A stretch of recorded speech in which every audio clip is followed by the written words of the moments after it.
Hi, I'm Kelly, and I wanted to talk a little bit about Pakistani Muslim grooming gangs in the UK because it's in the news again, and quite frankly, it's absolutely horrifying. And it kind of links to this week's podcast because my friend Annie just missed being a victim potentially of this awful thing that happened right across the UK that nobody wanted to talk about for decades. It's been covered up and it's absolutely horrendous, and it's almost like being racist is more of a terrible thing than being a rapist, and that has stopped lots of people from speaking out, many women speaking out. And it's not just from men that's happening, it's women as well, calling other women names for calling out this. So I really think it's important that we speak out, even when we feel uncomfortable about it, because it's terrible that it happened, but the fact that it was covered up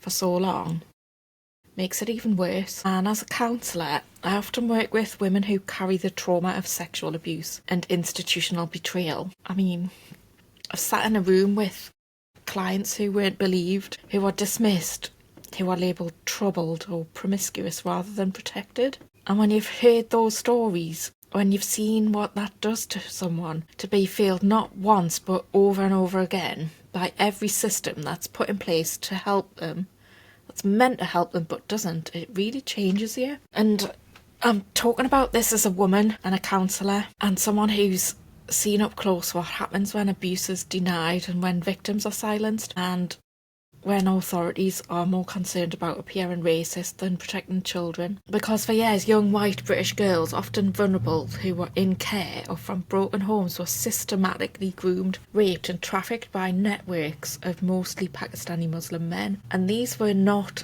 isolated incidents, this was coordinated abuse, and it happened in Rotherham and Rochdale and Telford and Oxford and Huddersfield and even in Newcastle. And we know that it's happened because of the survivors, because they refused to stay silent and because they gave testimony and evidence even when it cost everything. And we know it because of some of the brave professionals who eventually blew the whistle despite the pressure to keep quiet. I've also had a woman on my podcast who spoke out about this issue as well, Louise. So if you are interested in that podcast, please do look it up. It's a really good interview.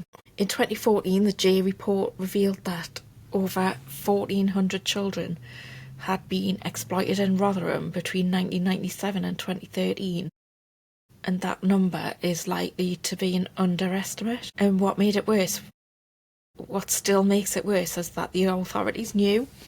They knew what was happening and they didn't do anything about it. The police didn't investigate. Social workers were told not to mention ethnicity. Council workers were more concerned about community relations than child safety. And girls were dismissed as making lifestyle choices and blamed for their own abuse. Girls being blamed for their own rape by the people whose job it was to protect them. And when I work with women who have experienced abuse, I see a wound that goes far deeper than the violation of their bodies, and it's because of this wound that they have of not being believed and of being blamed, of being left in the hands of abusers because the system didn't want to upset the status quo. That's not just abuse, that's abandonment. And some of the women that I speak to were, in the past, they were called difficult. Some of them were bullied when they tried to speak up. When whistleblowers tried to raise concerns, they were disciplined or fired. And when survivors went to the police, they were often ignored or told that they were exaggerating. And that's not just about criminal gangs, that's about a state-level moral failure. And what terrifies me really is that we're repeating the same patterns of silence and denial in different forms. So the same ideology that told us not to name the ethnicity of the perpetrators in grooming gangs is also telling us not to name the sex of perpetrators in cases of male violence against women. So the same fear of being called racist is also a fear of being called transphobic. It's the same moral cowardice that let girls suffer in silence. It let girls suffer in silence, and it's still at work in our institutions. It hasn't stopped. We can't fix it if we can't name it. Imagine being a child, brutalised, terrified, and when you finally do tell someone, they don't believe you. Or even worse, believe you but do nothing. And that's the deepest betrayal of all. And for many survivors, that betrayal becomes a source of lifelong trauma. And it's not just the abuse that scars, it's the gaslighting by those who were meant to be helping them. And as a counsellor, I help people rebuild from that. But let me tell you that it takes years, sometimes decades, and some never fully recover, because when society calls you a liar or ignores your suffering, it steals more than your peace. It steals your trust in the world. But I really believe in healing, and I have seen women rise from the ashes of this kind of devastation, and I've seen what happens when they're finally believed and finally supported and they're finally honoured for their truth, and we need more of that. We need people in positions of power to stop managing perceptions and to start telling the truth, and we need to make sure that social workers, police officers, teachers, politicians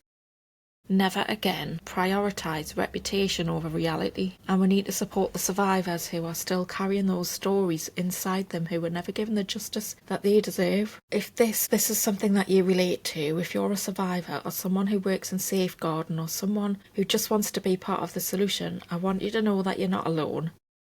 This is a dark chapter in our national story, but it's not over and it's not beyond redemption. We must speak, we must believe, and we must act. And for the survivors out there, you were not to blame. You were failed. And you deserve so much more, and you deserve so much better than what you've had and how you've been treated. Thank you for watching and for being willing to face this with open eyes. If you want more content like this, or you want to work with me as a counsellor, everything you need is in the description below. My website is kellyoliverdougall.co.uk. This really matters, this subject really matters, and I want to make sure that the world knows it too.